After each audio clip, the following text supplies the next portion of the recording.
we'll just get kick-started into this. So hello everyone that's here. I'm Frankie. If I've not had the pleasure of meeting you before, I run the Ideas Community, which essentially is a community of around 100,000 entrepreneurs. We're responsible for the Great British Entrepreneur Awards, the UK Startup Awards, and Ideas Fest. And if I had to put it in a little box and put a bow on it neatly, I'd say that everything we do is about celebrating, championing, connecting incredible founders and people interested in the entrepreneurial ecosystem.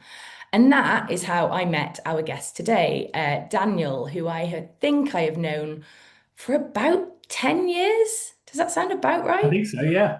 Yeah. Absolutely. You know, I've had Daniel speak at events. I've brought Daniel down to Cardiff to do an event many moons ago. He's a great British entrepreneur award winner. There it is in the background. He's spoken at Ideas Fest. He'll be coming back to Ideas Fest this year. But Dan, I don't really think you need much of an introduction because your profile over the last few years has really exploded. And so I'm going to ask you to do an introduction to fill in the bits that people might not know about you, I guess. Oh, thanks, Frankie. And first up, like I just absolutely love everything you've done with that community. The Ideas Fest is just unbelievable. And if anyone's not been to Ideas Fest, it's so worth going along. If you've never been to the Great British Entrepreneur Awards, enter and be part of it. It's all just brilliant the way you celebrate entrepreneurs. So yeah, my profile has gone up over the last 2 years, thanks to Stephen Bartlett, who has put me on his show 6 times, which is kind of wild. I'm his most returned guest. So yeah, pretty wild. But behind the scenes, I run a couple of companies. Very prominently is ScoreApp. ScoreApp is the software and technology that you've been using for a lot of your lead generation, a lot of the applications that you do, a lot of the pre-registration wait lists. So, incredible software. I bet you a lot of people who are already on here have tried ScoreApp or are using ScoreApp in their business. It really goes back for me back down to 2015.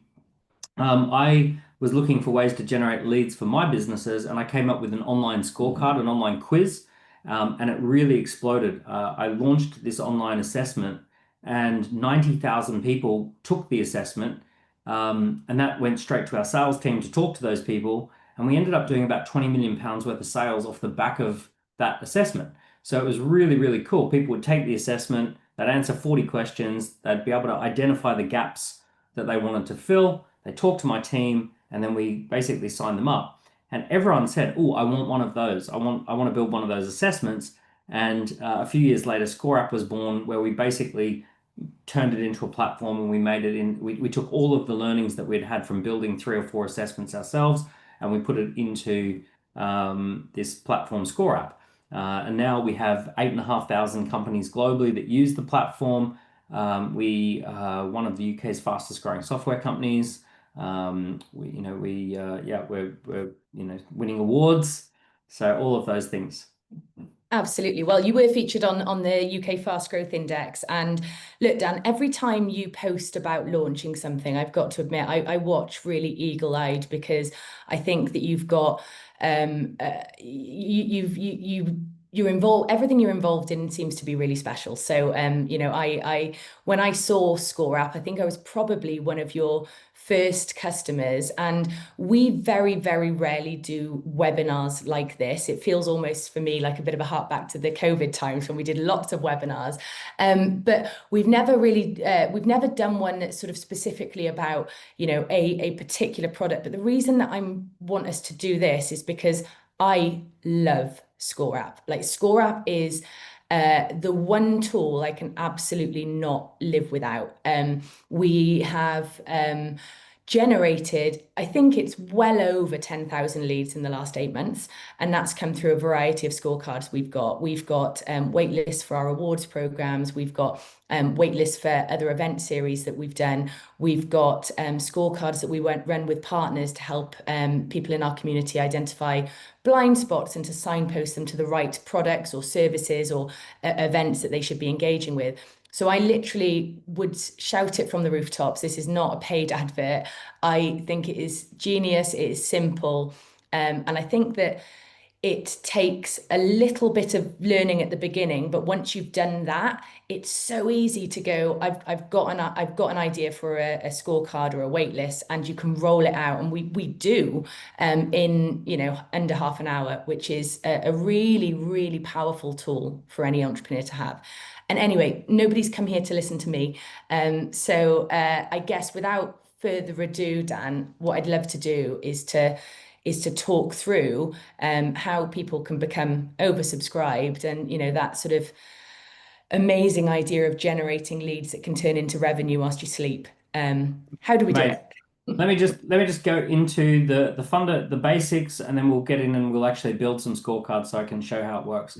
All right, so the key idea here is that we're talking about this very key principle that you don't sell what you do, you sell the assessment for what you do, or you create something that is free, easy engagement to begin with.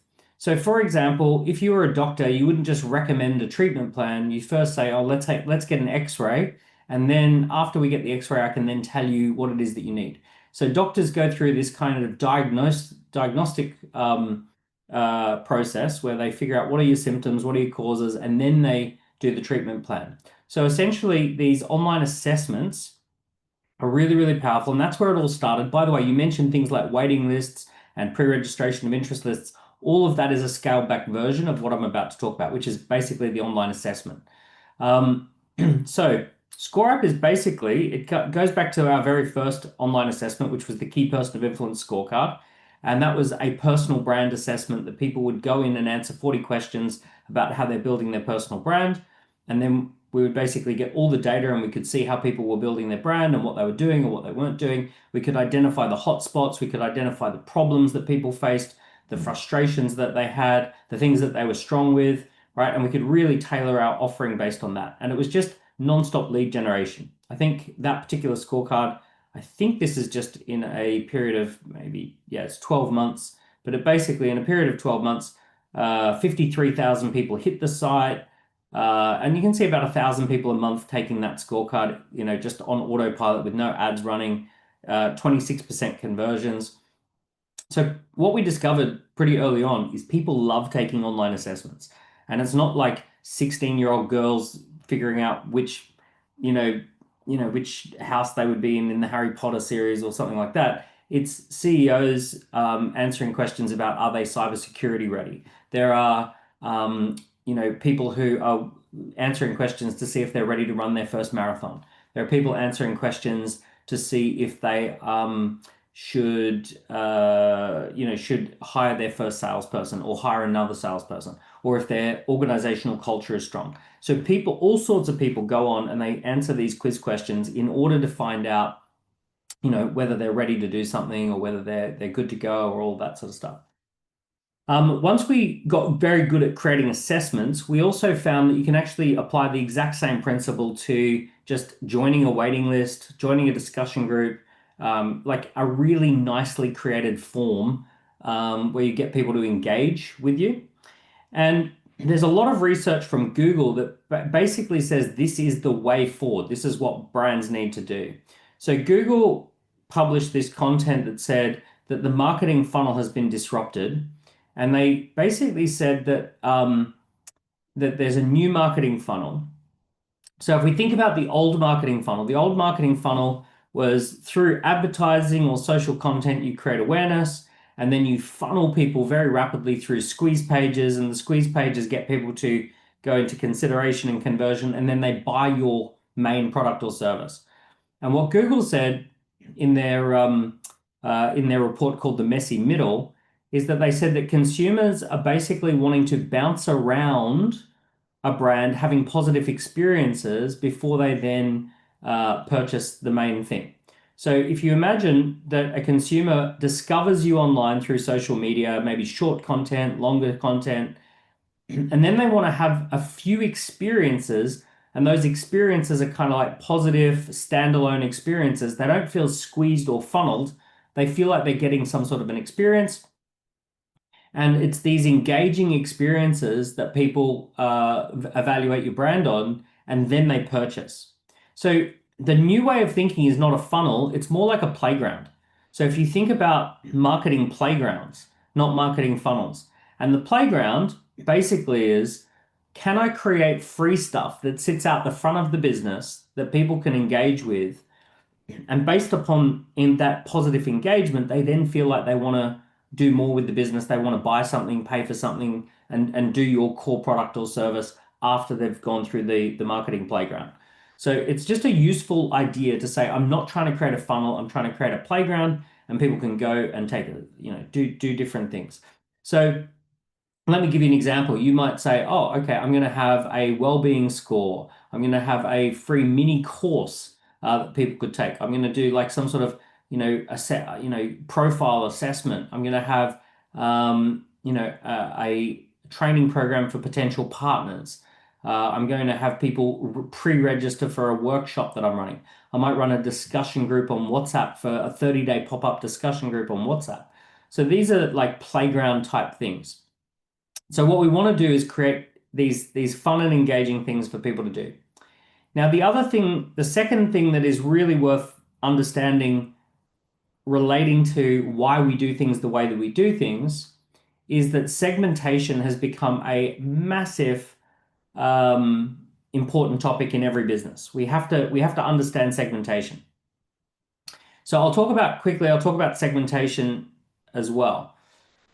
So when it comes to segmentation, we have this idea that people judge the value of what you do based on their situation more than your situation. So rather than judging what it is that you're up to and what it is you're offering as a objective value, it's a subjective value based upon a particular person. So for example, Esther Perel is a relationship coach. She helps people with their marriage and fixing their marriage.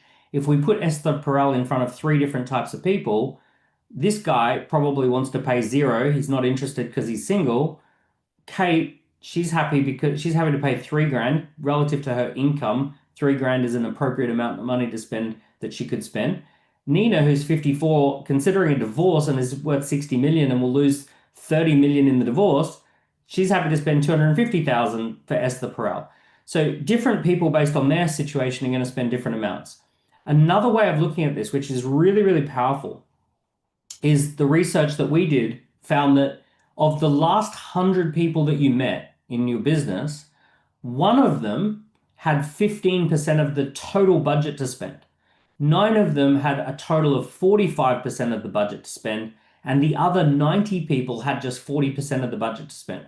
So 60% of the available budget was probably in 10% of the people that you met, if you were to add it up. So to put numbers on that, if you were to, let's say you were, for argument's sake, a business coach and you met 100 people or you were in front of 100 people, one person looks at what you do in your story and who you are and says, oh, I'd pay 15 grand. 9 people say I'd pay 5 grand. And 90 people say I'll pay an average of $445, right? So you can see here that there's like a 10 times difference between the mass market, what the mass market's willing to pay, and what this 9% are willing to pay. It's like a huge difference in price. That should be mind-blowing for most businesses, because if you can shift up a category, you can actually like 10x the value of what it is that you do. We give these three markets a name. The top 1% we call the luxury market, and having a luxury market offering. And many businesses don't actually have a luxury market offering. So, even if we take your list, Francesca, people going to Ideas Fest, if we were to say, I mean, this might blow your mind actually. If we were to say in Ideas Fest, the people going to Ideas Fest, 1% of people would pay 15,000 for their Ideas Fest experience. 9% of people would pay 5,000 for their Ideas Fest experience, and 90% of people would pay 445 for their Ideas Fest experience. Now, what's so easy to do is it's so easy to just focus on getting the crowd there and not coming up with what does the 15 grand offer look like? What does the 5 grand offer look like? And making sure that you've got the offers for each of those. Yeah. So we call this the luxury, the affluent niche market, and the mass market. So the luxury market, these are people who shop on pedigree. The affluent niche market, these are people who shop on passion. And the mass market, people who typically think price first. But what Google has revealed is that the people who think on price first is actually shrinking, and the people who want quality and experience is actually going up. So there's a lot of narrative out there at the moment that you have to be, that the market's really price conscious and really price sensitive. The search data doesn't actually support that entirely. The search data says that there are a lot of people who are looking for, really quality experiences. In the travel industry, we've seen like the fastest growing sector are these high-end travel experiences. People wanting to spend 5 to 10 grand is a faster growing category than people who want to spend 1 to 3 grand. So, massive, it's massively worth thinking about. And what you want to do is you want to have ways of asking your audience questions so that you can segment. You can actually say, this is my luxury person, this is my affluent person, this is my mass market person, and these are the offers that go with them. So that's like a hyper targeted approach. Fran, sorry, I cut you off before. You were about to say something, or you looked like you were. It's not, there we go. I was saying that it's food for thought, and I'm definitely going to start thinking about what that 15,000 offer is, Dan. Yeah, it's And I imagine everybody on the call is thinking exactly the same. well, it reminds me of when John Caldwell arrived in the helicopter to one of your events. So maybe it's the John Caldwell experience, right? It's the for 15,000, we pick you up in the helicopter with John and we drop you off, and you get to spend a helicopter ride with John Caldwell and arrive at the Ideas Fest in the helicopter. Who knows? There we But go. Is that you saying you want one, Dan? Because I'll call John. yeah, sign me up to the first one for sure. Fantastic. And just a reminder, if anyone's got questions, do pop them in the Q&A, and we will be getting to them. Yeah, fantastic. Oh, and also, Frank, can you also keep your eye on the questions? Because it's very hard for me to read the questions, and also, if something pops up that you think I should just jump into, just interrupt me, and I'll jump in and answer those questions. But I guess they're, setting the scene there, we're talking about this idea that you want to segment your audience, and be able to have different offers for different types of people, and that you want to have experiences, not funnels. So those are two trends that it's really backed by Google's data. The third trend that I really want to mention is the difference between what we call active buyers and dormant buyers. Buyers and dormant buyers. So an active buyer is someone who is actively searching something out. They know what they want and they're actively engaged in the purchasing process. And a dormant buyer is the type of person who has a frustration, has an annoyance, has something that's less than perfect, but they're not actually looking to solve it just yet. So if you take some research from Google, let's say, 65% of adults are unhappy with fitness. So that would be a dormant frustration that they're unhappy with their fitness. Less than 19% of these people are actually looking for something to do about it, like looking for a gym or something. So there's a big difference between active and dormant. So what we're actually looking for is we want to have campaigns that speak to active and dormant. And here's something crazy. In my marketing career over the last 20 plus years, I have had massive growth when we've gone after the dormant, not the active. So I'll give you a funny story. When I was 23 years old, I was running a marketing agency, and I actually made $90,000 in a single day. Um, which, Fran, what would you do if you made $90,000 in a day as a 23-year-old? I'm curious what you would do with that. I think what I would do with it has changed considerably over the last 15 years, but I think it would have been a good night out. Yeah, big no, that's a big night out. $90,000 in a day. Very I, big night out. I bought a sports car. I bought a V8 sports car with my one day 90 grand. But I'll tell you what. I'll tell you it was the easiest $90,000 ever. So here's what happened. I was running marketing campaigns, and this guy came to me and said, "We're really unhappy with the marketing results that we're getting from our advertising spend. You seem to be doing quite well. Could you help us with our ads?" And I did him a deal where I said, if I can improve the ad results that you're getting, can I get a 10% commission on the uplift? So if we can improve your actual sales, I want 10% of the uplift for the next 6 months. So we basically had a 6 month window. We measured his last 6 months, and then we said anything above the growth was 10% for me. And I literally changed the headline on his ad. And by changing the headline, we got a 900,000 increase in sales, and I got $90,000 as my commission. And it took me a day to do the whole thing. So I'll tell you how we did this. At the time, I'd really understood that there was active and dormant buyers. There were people who are actively searching and dormant searching. So his original ad that he showed me said, "We are Brisbane's most awarded financial planning," or I think it just said Brisbane's most awarded financial planning firm. And it basically ran through that we are just an amazing financial planning firm that wins all the awards. And it just said that we're an amazing financial planning company. And that is absolutely perfect if you're trying to target an active buyer who's actively looking for a financial planner and they're in the zone for looking for financial planning. That's going to speak very heavily to them.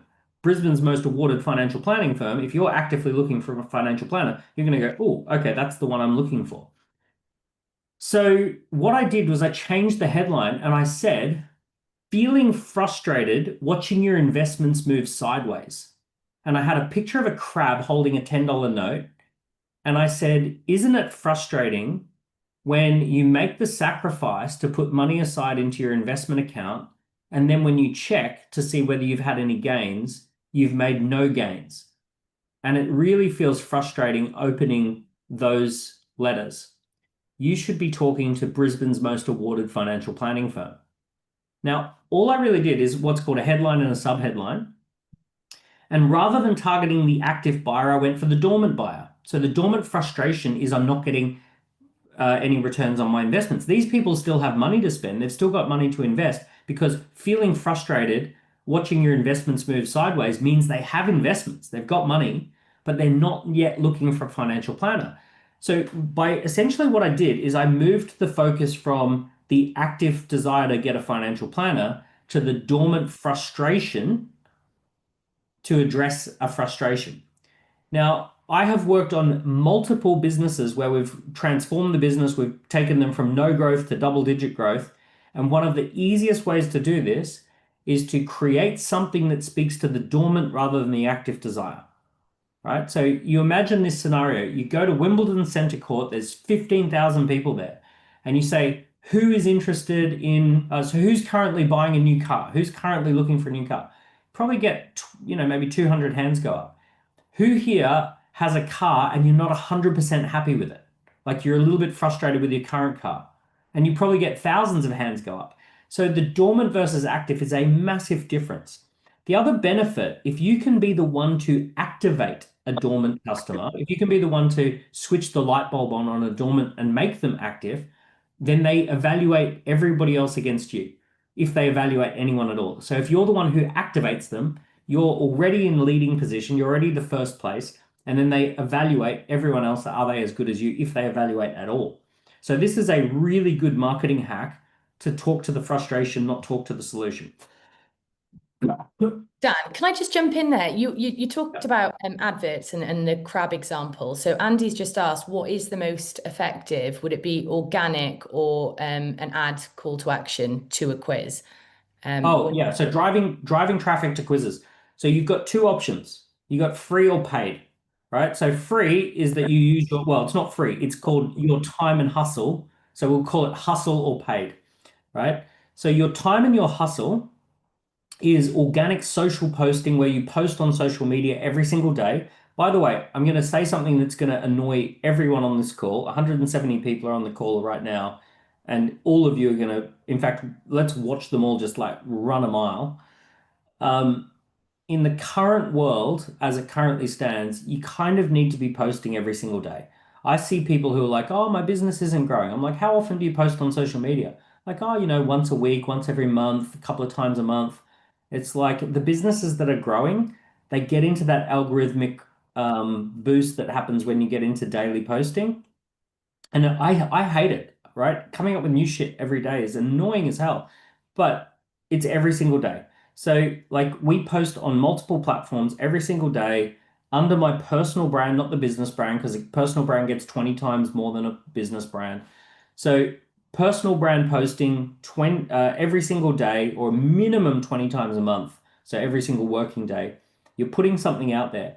And then when you put that post out there, you link at the bottom to it and say, by the way, if you want to understand whether you're ready to run a marathon, take the scorecard that we've recently created. Or for anyone who read this and you're curious, is your business cybersecurity prepared? Take the online assessment to see if your business is cybersecurity prepared. So this organic posting is where they notice you and they just kind of like you're on their radar, and then you link straight to something that people can engage with. So you get the noticing and then engaging. And if you Hmm. don't engage people straight away on every single post, you basically they just go on to the next thing and they forget you. So you have to have a social post with immediately go across and take the scorecard, and that's where you're going to get the lead. So that's hustle. The other thing that you can do hustle wise is you can send direct messages. So you can send DMs to people who you think would be a good person. So that's hustle. And then paid, you've got two types of paid or three types of paid. You've got Google, which is high intent search paid. You've got Facebook or Meta, which is demographics and psychographic. So they're not showing intent, but they're the right type of buyer. So it's ICP, ideal customer persona focused marketing. And then you've got sponsorships or joint ventures where you're actually paying to be part of an event, where you're paying an influencer, right? So those are your paid options as well. By the way, we did actually lose someone as soon as I said you've got to post every day. Look at that. A few You did, people. and we got a couple of interesting questions that came in on that, Dan, because I think that posting every day, you're right. It does feel like, Disgusting. well, I'm not, yeah, I'm not great at it, but obviously there are tools out there to make it easier. So, AI. And we've got two questions here. One from Charlie. What are your thoughts on using AI for content and posting? It feels inauthentic, but everyone seems to be doing it. And then there's an anonymous question talking about, the noise, and how do you decide if you post versus is it adding actual value?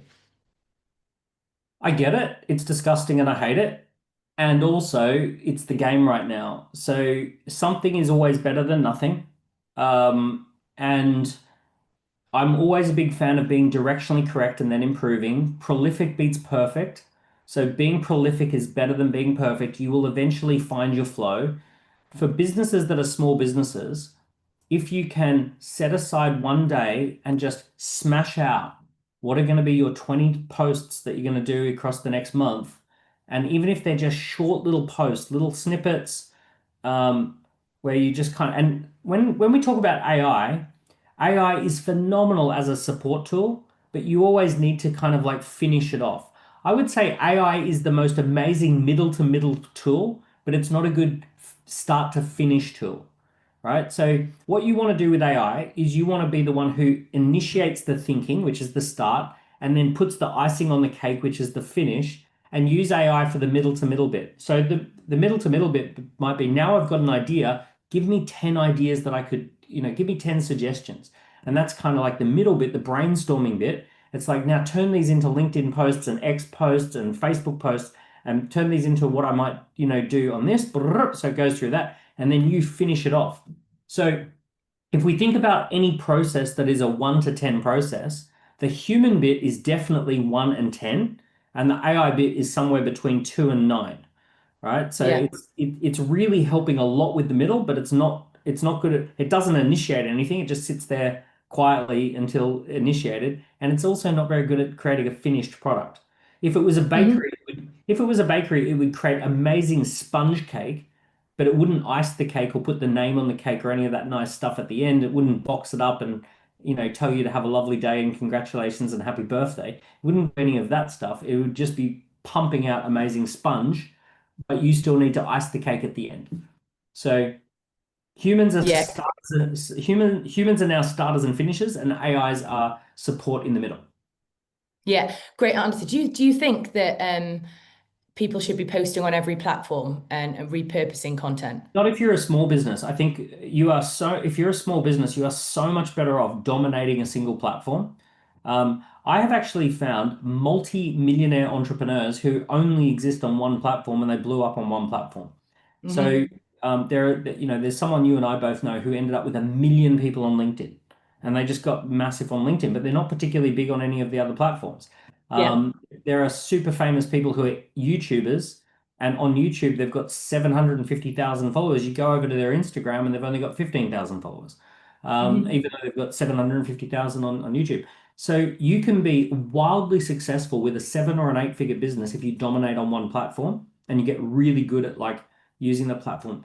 The thing, like for example, if you sell B2B, you could probably just do 7 figures worth of revenue just by using all the LinkedIn tools.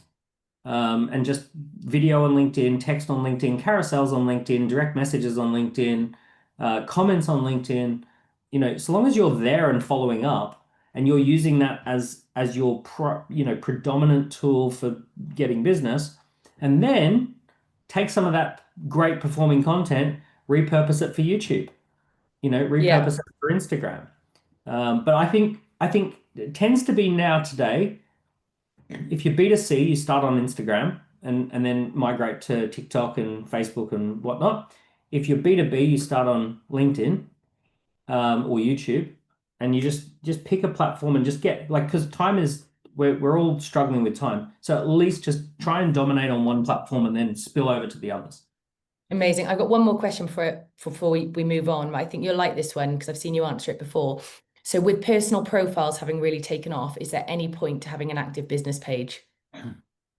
Yeah, there's definitely a point to having a business page, and that is, I want you to put yourself into the shoes of somebody who is really close to buying from the business, and they want the very specific information about the business. So, for example, they might want to see case studies, testimonials, they might want to see 5-star reviews, they might want to see, your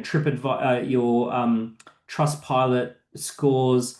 They might want to see detailed product information, any of those kind of like, imagine that person who is really, really, really close to buying, and they discovered you through your personal brand, but now they're just wanting to do that final kind of due diligence, almost, you might call it, on your business.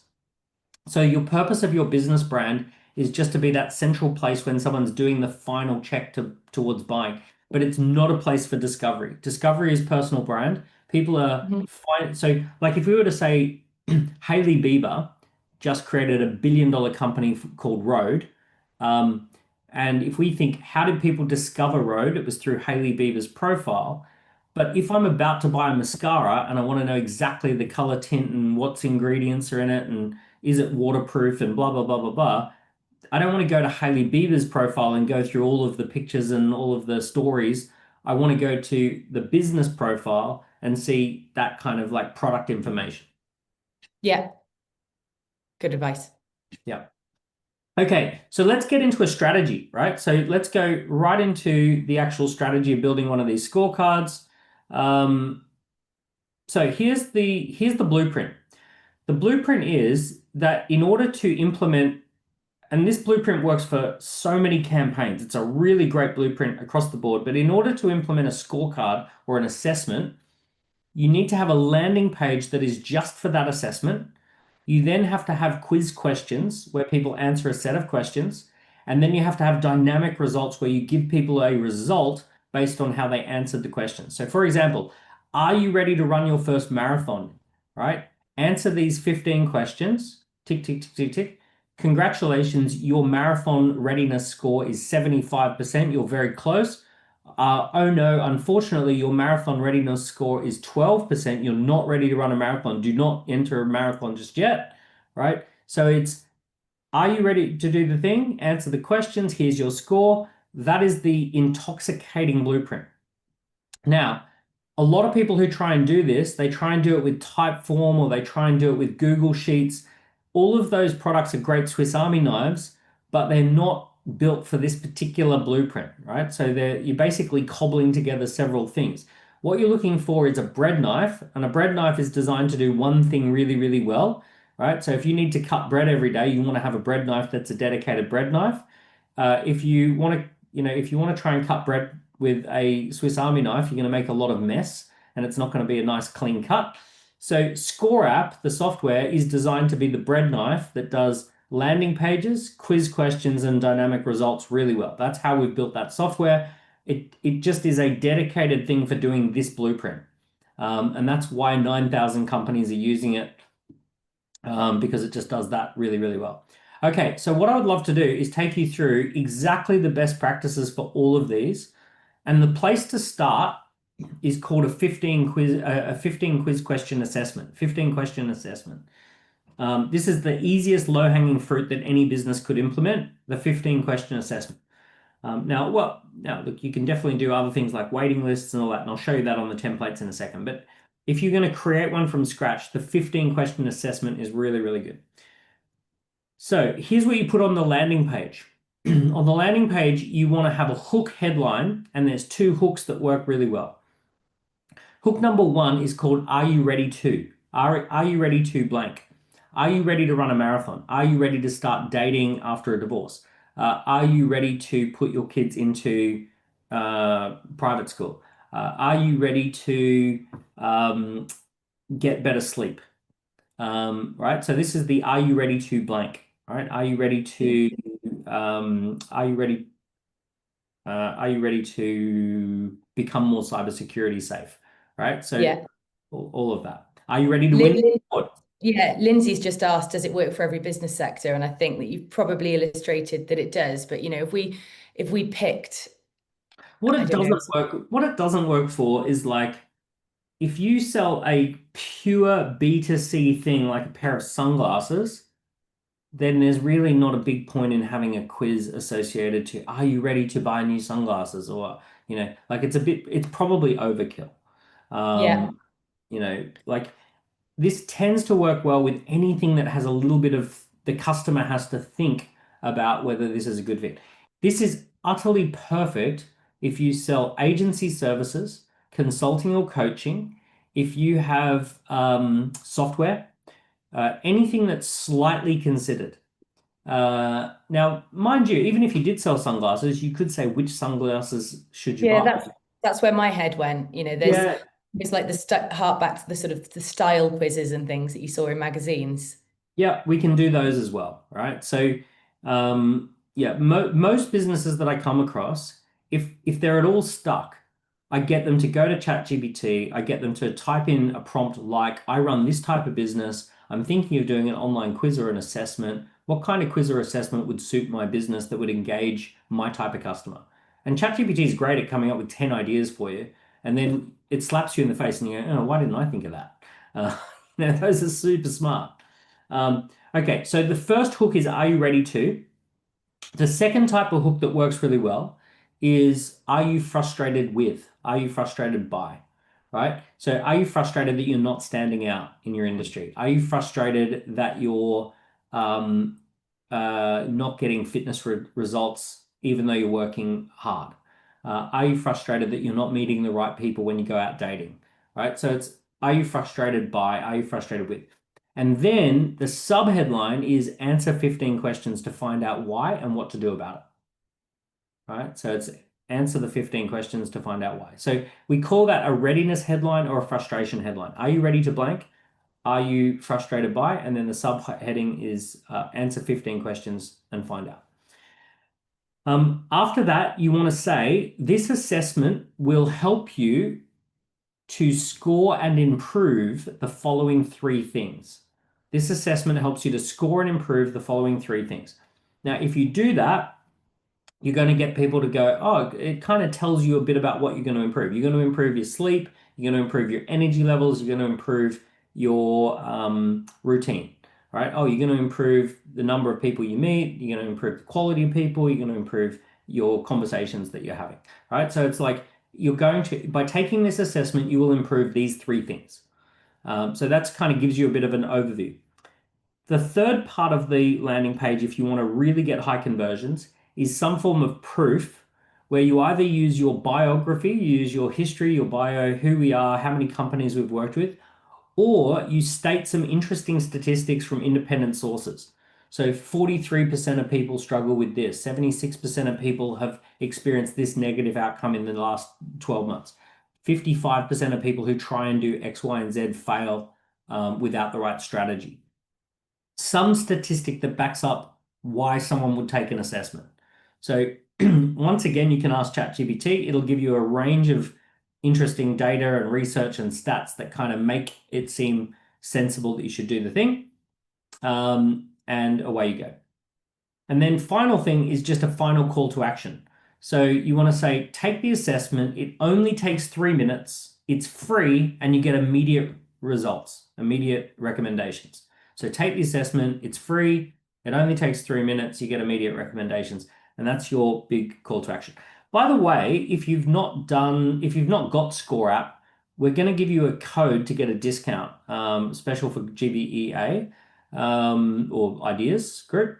And I think Rebecca's going to put that into the chat, or she'll share it somehow. Yeah, I think I have to hold my hand up here. There's no chat and I don't know how to turn it on and I'm scared to click anything. So there's a Q&A section. So I might see if I can ask a question and pin it with the link, but it will get to everybody that's registered via email Okay, after this, along with the video. great. By the way, I'll come to the waitlist soon because the waitlist is just a very scaled down version of this, but I'm going to come to the waitlist soon, and we're doing the assessment first, and then I'll do the waitlist. Okay, And sorry, Dan, just to jump in, I guess waitlist, I mean, that could be completely relevant for any consumer products brand. so an established business that wants to launch a new product, if you're launching a new workshop, if you're launching a new event, if you're launching a new SaaS, if you're launching a new version of your product, we're currently launching version 2 of our product that has built-in AI features. Join the waiting list and get early access and get on the beta group. We're going to be running a retreat in Ibiza. Join the waiting list and get early access to early bird tickets.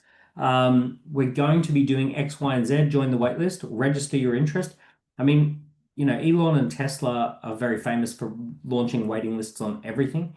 They're really big on waiting lists. I forget the statistic, but Harvard research found that, I think, don't quote me on this, but it's close to this. Companies that launched a waiting list first and then launched the product got a 44% increase in sales. So by Wow. engaging people first with a wait list, right? So if you're going to do a waiting list, it's just simply, are you frustrated by this? Join the wait list. We're working on a solution. Join the waiting list. Are you ready for this? We're going to be launching a solution. Join the waiting list to get access to the early bird of what we're launching. Okay, back to the assessment. So the 15-question assessment. Question 1 to 10 are questions that I would call best practice questions. Are you doing this? Are you doing that? Do you have one of these? Do you do this sort of thing? So let's say it was a sleep assessment. You might say, do you go to bed at the same time every day? Do you have a white noise machine? Do you have blackout blinds? Do you have earplugs? Do you have an eye mask? Do you take a magnesium supplement, right? So it's like all the things, do you do this? Do you do that? You're basically asking what we would call best practice questions. Are you doing best practices? So that would be question 1 to 10. Then there's the 5 questions that are what I would call the big 5 qualifying questions. So these are the questions that allow you to do segmentation. So question number 1, which best describes your current situation?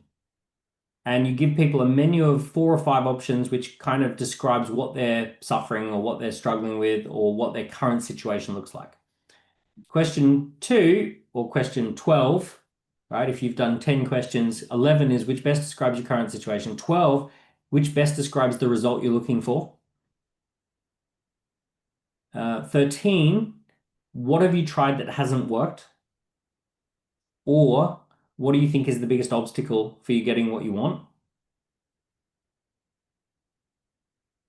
Then question 14, which support or solution do you think would best suit your needs? And you give people a few options. Or which price point best suits your budget? Mm-hmm. And then the 15th question is there anything else you want us to know?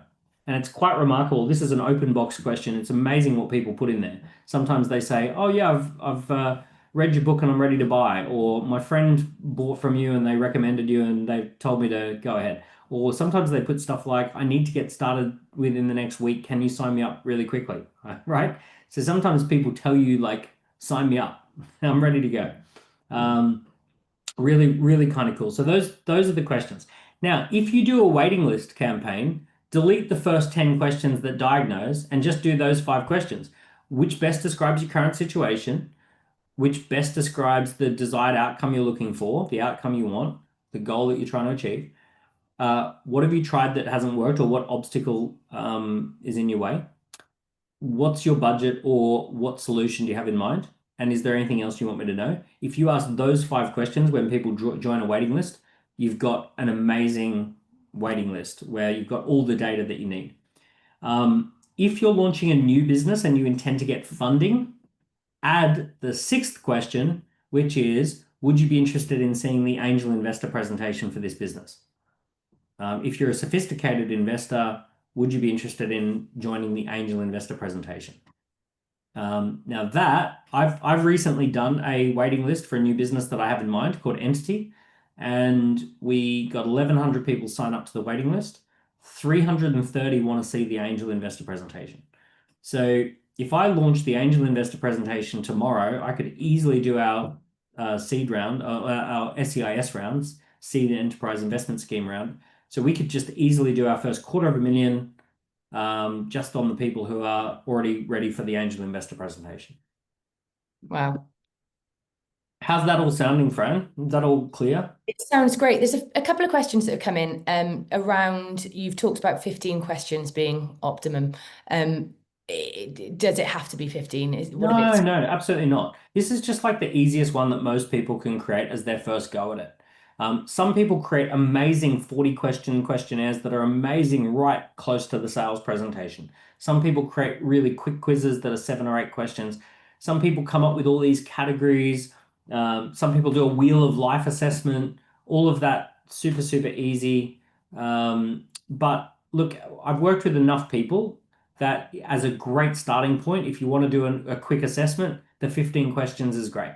10 questions about, are you doing these things? 5 questions for segmentation, and you end up building an amazing list of people where you know everything about them and you can sell to them really easily, and they absolutely love to buy because you've asked all these questions and you make sensible recommendations. It's a really good way to start. perfect? Thank you, Dan. Cool. All right. Let me quickly show you the last little bit, and then we'll actually jump onto the software and build. So we've talked about landing pages. We've talked about the questions. At the end, we give people a little bit of a score, and we give people results based on how they answered. So if they get a low score, we give them the, oh no, you've got a low score, we need to improve that. If they get a high score, we say, congratulations, we need to maintain that. You can actually create videos that are for high scorers, and then the low scorers don't see that video. What you can do, which is really cool, is if someone scores a particular way, you can give them access to book a one-to-one in the calendar. If they score a different way, you can give them a ticket to an event or a piece of content. So you can immediately start giving people a next step based on, like, let's say you had a qualifying question, which was, what is your budget? And someone said, I don't have any budget, I'm looking for free stuff. You go, okay, cool, here's podcast, right? Have a listen to this podcast episode. Or if someone Yeah. said, I can spend up to $10,000, okay, let's book a one-to-one. All right. So you want to be able to immediately give people the right next step based on what works for your business. Yeah, that's what I found so valuable about ScoreApp is once you get your head around exactly what you want those outcomes to be, and the fact that and I'm sure you'll get onto it, the fact that you can show that on the final page, but also have something drop into their inbox with the report attached, I think is so powerful and something that we use loads. Amazing. Okay, let's just jump in and build one. So here's what a ScoreApp portal looks like. You're going to basically log in. You've got your current ScoreApp that you've got running. This is just a little sort of one that we have demoing at any given time. But it actually is live. Like, this is a live scorecard. Let me quickly bring it up. So this is like a little live scorecard that we've got that's running. In the last 30 days, 136 visitors went there, 70 started it, 65 completed it, 52% conversion rate. We can see how people answered each of the questions. So I can go and grab that data. There we go. So it's actually got all this data about all the people who answered those questions. I can go and have a look at my leads and see how many leads have come in and what they're scoring. So very, very simple. This is what it looks like. I'll just take you over there. All right. So this is just a little one that we've got live that some people find and take. So let's build a brand new one. So when I'm in here, I'm just going to go, okay, create scorecard. And it says, do you want to start from scratch, which is really good if you're a design orientated person, if you're an agency or something like that. Do you want to use a template, which is a really perfect place to start, or do you want to use our AI tools? I really recommend people just start with the template. So if you're going to start with a template, you can just go in here and there's all sorts of just like templates that are just ready to go. So let's say, discover your athletic profile, right? So this one's just ready to go if that's what you do. Discover your entrepreneurial skills. So for example, for you, Fran, you might just want to engage your audience and take the assessment, discover your entrepreneurial skills. And it's basically going to measure people on a few different things and away you go, right? So let's do it, right? Let's actually launch this one. So discover your entrepreneurial skills, use this template. So it will then spring into life and it will load this up as the latest one. It gives you a step-by-step how to build it, but I'm just going to go landing page. If I can edit any document like a WordPress or a keynote presentation, basically I can do this. Now, obviously, we just add your logo to this logo here, and it would change it everywhere. Wait a second, let me...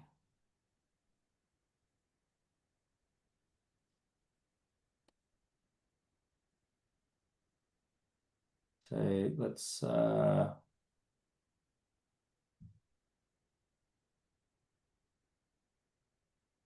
obviously this is a... Oops.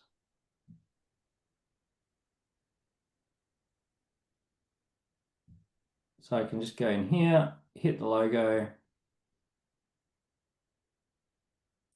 go edit the theme, main logo. I'm just going to drag your logo there. So there we go. We've just added your logo and it'll start appearing in all the places. I can say, oh, I know that Fran's good with video, so I'm just going to add a video here. So we'll put in a video and we'll just add a YouTube link and that will automatically put that there. Take the quiz. It measures you on these three things. Do you have what it takes? Right, here we could add some brand that you've worked with there, but for now we'll just get rid of that section. We could add some customer testimonials from your people there, but we don't have any right now, so we'll just delete that. Right, so now there we go. I've got a nice little landing page. I'm just going to save that. And then I just automatically go over to the questions and I'll just check about the questions.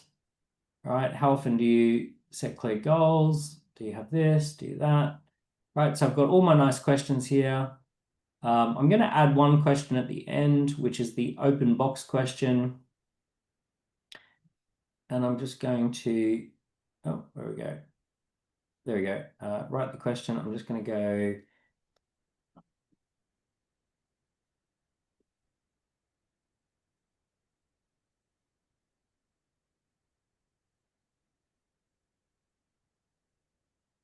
is there anything else you think I should know about you? And we won't make that required, so we'll turn that one off. So you don't have to do it if you want, you can just skip it. So I'll save those. I've got those now. So I've got questions. I go to the results page. So the results page is going to give people their scores.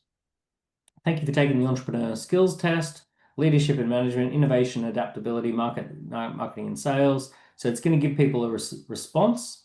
But what I want to do is I want to invite people to Ideas Fest. So I'm going to do a call to action, which is a ticket. and I'm going to go get your event ticket to, all right. So we've got that, and we can put all the details in there. And we can tell people don't not download your ticket. We can go buy your ticket here. All right, so all of that's there. We can just fill that in. But here's what I'm going to do. I'm not going to give this to everybody. I'm only going to give this to people who are experienced entrepreneurs. So I'm going to create a new audience, and I'm going to call it experienced. And I'm going to say, I'm going to say that this is for people who get a total score that is greater than or equal to 70%. All right, so I'm just going to save that. So only people who get a total score greater than or equal to 70% will see that ticket. And we know that what we want is we want those more experienced entrepreneurs to be buying tickets. So we've just done that. For everybody else, let's discuss your results. Actually, we don't want to discuss results with everybody. So I'm just going to go audience-based. I'm going to say I only want to talk to people who are low scorers. And I'm going to create I'm going to have here, how do you analyze data to specific trends? And I'm going to say answer is always. And I'm going to go, I'm actually going to give this audience a name called always, always analyzing, right? Whatever, boom. So now that will only appear if they answer yes to that question. Okay, cool. So I've just created a scorecard. It's fully dynamic. It took less than 5, 6, 7 minutes to do. So I can now just go, great, scorecard home. Let's publish that. That's literally ready to go. So if I were to just simply go and have a look at what it looks like, boom, Great British Entrepreneur Awards, discover your entrepreneurial skills. We obviously would change the colors to match your colors. Take the quiz, right? And now people can actually do it. Brilliant. And Dan, someone asked, what are the question styles? Are they yes, no, maybe, multiple choice?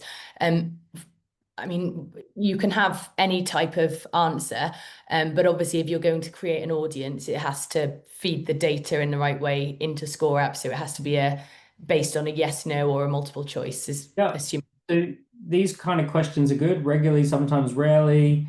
Yes, no, maybe. But there's also other types of ones, which is you can choose multiple things. So you can actually choose from a list, like which software are you currently using? You can tick, I use Slack, I use Active Campaign, I use this. So you could tick 3 or 4 things. You could have one or the other. So you could say, which is your preferred which is your preferred social media channel? This one, or this one. They can only select one. You can have images. You could actually say which image which image is, best represents your business. Okay, so I've just gone and completed that. I got an 89% for leadership and management. I got a lower score over here for this one. So it's giving me my scores, right? And because I didn't score high enough, I didn't see the ticket. But because I ticked a particular box, I get to discuss my results, right? So all of that's there. And then when I go in and go and have a look at my leads for this one, we can now see that my lead appeared, right? Now, obviously, I've got this on a blanked out version where you can't see the name and email address and all that sort of stuff, but that literally appears and away you go. So straight away, that's working really, really nicely. Super, super easy. And for anyone who wants to do something like a waiting list, let's have a quick look at here. Create a Dan, score. just a quick one, and I know the answer to this, but you'll give a better answer. Can you put the lead capture form to appear before receiving the results instead of before the start of the assessment? Yes, and it gives them a summary score, and then if they want their detailed score, they then fill in their details. Because some people get a bit annoyed if they're answered all these questions and then they can't see the results. So we figured out how to do that properly. all of these templates here are what's called waiting list templates. So let's say you've got a book coming out, you can launch the waiting list for the new book that's coming. Let's say you've got a new event that's coming, right? People can join the waiting list for the new event that's happening. If you've got a physical product, here's a waiting list for a new handbag that you're launching. If you're, let's say you're a speaker and you want to have like a waiting list for your like annual calendar ahead, you can have add yourself to my waiting list for there. Right, so you can do those. Lots and lots of different versions for basically add yourself to a waiting list. Black Friday offer. So this is like if you're going to be running a Black Friday campaign, you can actually have people join the Black Friday offer to get access to the Black Friday offer. So all of that. So you've got surveys, you've got profile quizzes, you've got scorecards, waiting list, mini courses, webinars, PDF downloads, book requests, wheel of life assessments, lots of different ways to play this. And it basically gives people all of those experiences that we talked about in that Google research where, you know, rather than them feeling funneled, they're feeling like they're getting positive experiences by engaging with it. Yeah, Dan, Claudine's got a great question here. Obviously, the templates are brilliant, and you know, my advice to anyone would be don't just publish a template and change the logo. Go through it, make sure that it's how you would speak. It's aligned with your brand values, and that you feel it's accurate. But Claudine's asked, is there an AI component to ScoreApp which can give you suggestions? Yeah, totally. So if you go into create a scorecard, use the AI setup wizard. So here's how we go. We get started and we want to create a lead generation campaign. We want to do an overall score and it says, how would you describe your business? I help executive men over 45 to run their first marathon.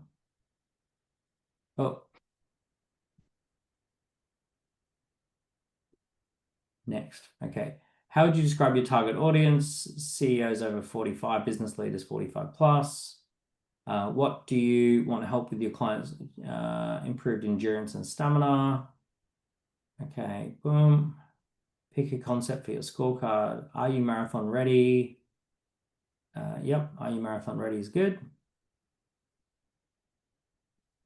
Do you engage in regular this? Yeah, add that question, add that question, add that question, add that question. Get more suggestions. Add that question, add that one, add that one, add that one. Great.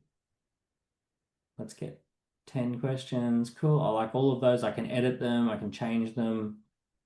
Great. So AI's done all the work there. Cool. Create the scorecard. AI just goes ahead and writes it. And then it says, cool, let's go to the dashboard and have a look what it created. So let's go and have a look at its landing page. The AI created this landing page here. Boost your leadership, take our executive stamina quiz.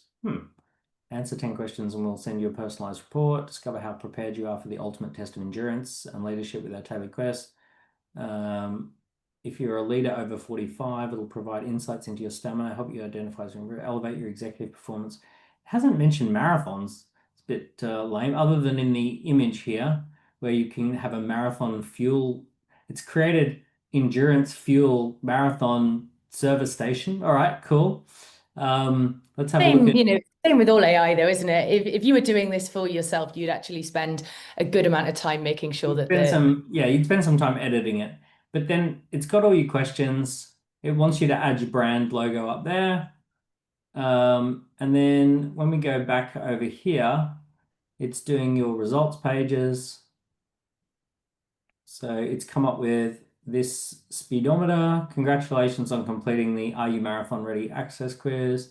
Watch a 3-minute video. So it wants you to have a 3-minute video that you upload and then book a strategy call. It wants you to come up with like a book a call thing there. So the AI has kind of created it. It took less than a few minutes. So far we're only 3 minutes into the process. As I said before, AI is really good at creating sponge cake. You've got to ice the cake. You got to make it a proper cake. So it's given you the sponge. You need to go through and actually make sure that it's ready for sale. Perfect. I think that answers that very well. And it's really great, isn't it, just to get away from that because it can be quite intimidating, looking and thinking how on earth do I start? But if you've got a template or you can use AI and then you can spend all the time making it your own and icing the cake. Yeah. But it's a good head start. In about 6 to 8 weeks, we've got really phenomenal AI tools that are upgrading at the moment. So we're just in the process of testing and all of that. We've got a big AI refresh coming in the next couple of months, like sort of September, October. Fantastic. Quick one, Dan, and this is something I've grappled with. How personalized, this is Ben asking this, how personalized do you recommend making the results page and report? Is it better to keep it quite simple? And my experience, Ben, is that yes, maybe to start with, and then you can kind of layer it because I think you can go down a bit of a rabbit hole if you do end up with 15 questions and you want every single response to have a different item at the end it can meddle with your head. But I'd love to see what you think as the expert here, Dan. Yeah, I think a version one is just launch it as simply as possible and tell people this is a beta test. It's a version one. I'm just launching something that's not as comprehensive as it will be, but it's just getting like I'm just getting initially this into the market to see how people score. Version two is just either low, medium, or high results. So a low score, medium score, high score, or a red, yellow, green score. Yeah. And then version three, you can go nice and comprehensive and say, oh, because you answered this question this way, here's some specific tailored feedback. Remember that this is designed to be a sales aid. It's not designed to replace you. So the perfect scorecard gets more people in front of you, not filtering people out because they've already got what they need. It doesn't replace you and it just gives them advice. It gets them booked into your calendar to have a sales conversation. Yeah. So, Yeah. like, think about when you go to the doctor's surgery, the GP surgery. They get you to answer 20 or 30 questions so that it's easy for the GP to then have a conversation with you. They don't get you to answer 20, 30 questions so that you don't have to see the GP, right? They get you the 20 to 30 questions make the GP appointment more effective. Hmm. Yeah, absolutely. Absolutely. Dan, I do know that you've got a hard stop in about 10 minutes, but there's a couple of questions Yep. I'm just Let's go through firing. them. So, can ScoreUp integrate into CRMs, newsletter systems? The integration is so crazy easy. So we have an integration portal, and these are all like our most popular integrations. And typically, all you have to do is just literally add the API key. And once you add the API key, it just does all the magical stuff and it just does it all, which is really, really cool. So even the most simple one, which is just a Google Sheet, right? You just literally connect it up to a Google Sheet and it just exports all the data to a Google Sheet if you want to do that. Which CRM are you on, Francesca? Well, I was going to say actually, so currently we use Zapier as well. So if you don't see anything that you're using listed there, then Yeah, you there's can use Zapier. Zapier. Yeah, so Zapier. Slack is really popular because it's really cool to have a Slack channel that just tells you a new lead came in and it says new lead came in, they scored 55%. Like, boom, straight away you can just get straight onto it. So Zapier is really, Slack is a really good integration. Yeah, and if anyone here is ADHD like me and likes the dopamine hit, it is pretty Oh, cool when it's it nothing pings. better. Yeah, Yeah. absolutely. And once someone's done it, so they've taken part in your quiz or your wait list and they've gone through to your CRM. You're great at this, Dan, because I've clearly taken a few of your quizzes and I get your auto responder sort of your sequencing. Um, I know we can't go into it in detail, but what's your how do you make sure that you're setting up a sequence that really works? Yeah, so as an built into the system, you've got automatically something called an abandoned email, which means that they entered their name and email address. They started answering half the questions, but they abandoned. and they didn't finish the quiz, and it sends them an automatic email that says you can pick up where you left off if you want. So that's just straight away, that's automatically in there. The second one that's automatically in there is the results email, which is here's your results. Answered all the questions. Here's the results summary. You can put that on the results email. And then the third one is just an automatic follow-up email that happens once. And then finally, we have an AI generator that generates a perfect follow-up email or sales call script based upon how they answered the quiz questions.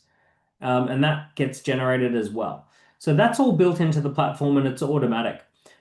If you then want to do nurture sequences, we recommend API integration into your CRM system and just having your nurture sequence in your CRM system. So your MailChimp or your HubSpots or whatever, they do all these nurture sequences. We recommend sending people over to your normal CRM systems. But they might just, after that point, they might be added to your newsletter if you're using Kit, for example, all of those kind of things. Yeah, fantastic. And obviously, whatever system you're using, you can set up appropriate tagging to make sure that you're nurturing that customer in the right way. You can go way deeper than you would go with any other lead because you typically have 15 things that you know about them. So Yeah. you can have a nurture sequence that's just for people who say, I struggle with X, Y, and Z. Yeah. Yeah. Fantastic. Dan, I think I'm looking at the questions. Most of the ones that have come in are sort of repeats or are people saying how brilliant it's been, how their brain is bursting with ideas. And Claudine Comedy has said, most importantly, it's fun. The best part about reading Cosmo magazine growing up was finding out which horoscopes Business. most attracted to and likely to marry. And it does feel like that. And that's how I Yeah. explain it to people. Which Disney princess are you? Yeah. I've taken more of those than I could count. But look, this has been an absolutely incredible session. We're going to be sending everybody the video. I've had a few people ask for the transcript, so let me see what magic my team can do because I've seen it is being transcribed, and everyone will get a discount to ScoreApp as well. Yes. Is there anything that you kind of want to finish today's session with, Dan? Oh, look, the only thing is that just more broadly as an entrepreneur, um, the lead generation problem is probably one of the primary problems that all of us face. Like lead generation is a big issue and it never stops. When you've got lead generation working, business just feels so much easier. My very first entrepreneur mentor basically said to me, everything's downstream of lead generation. If you can generate a lot of leads, you can do anything. Like because like for you personally, because you're able to generate lots of leads, you can run a festival because you're confident in the lead generation. There are plenty of people who run a festival, but they're not confident in lead generation, and the festival doesn't work. So the idea that your business is downstream of lead generation, as soon as you acknowledge that, then you go, okay, I need to have 5 or 6 different lead generators on at all given times. One thing that I definitely want to recommend to entrepreneurs is that you want to be drowning in leads. You want Mhm. way too many. Like the goal is to be drowning in leads, not to have enough. You need to be drowning in leads. Business, what it feels like to have a really successful, growing, profitable business is that you're just drowning in leads. There's just so many Yeah. leads coming in. What it feels like to be frustrated and annoyed all the time at your business is that there's only just enough, right? So Mhm. it's like we can take on 12 clients a year and we get about 50 inquiries, and it's just enough for us to stay comfortable. But when you're drowning in leads, if you have 500 inquiries and you can only take on 12, your prices go up, you cherry pick the right clients, you become picky as to who you bring on as a client. If someone's not right, you tell them, hey, look, I want to off send you over to somebody else. So like business becomes fun when you're drowning in leads. So Yeah. that is the primary problem that you want to have. You want to have a problem called drowning in leads. Fantastic. Well, look, I think that's a brilliant problem that we would all absolutely love to have. And I'm just going to add that if anybody does, hopefully everybody on this call will go and create a scorecard, please do tag me in it when you share it on LinkedIn. I'd love to see it. I'd love to I'd love see, to see it. yeah, yeah, fab. Tag myself and Dan, and yeah, we'd love to see what you've come up with. And any questions, feel free to drop us a message as well. Amazing.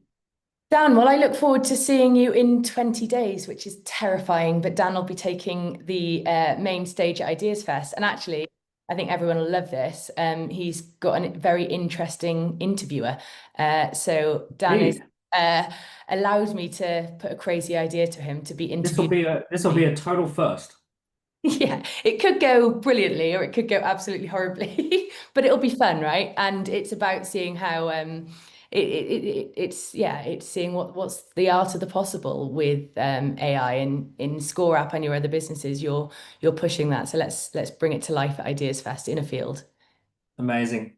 Fantastic. See you Cheers, then. friend. Take care, All the best. Dan. See you then. Bye.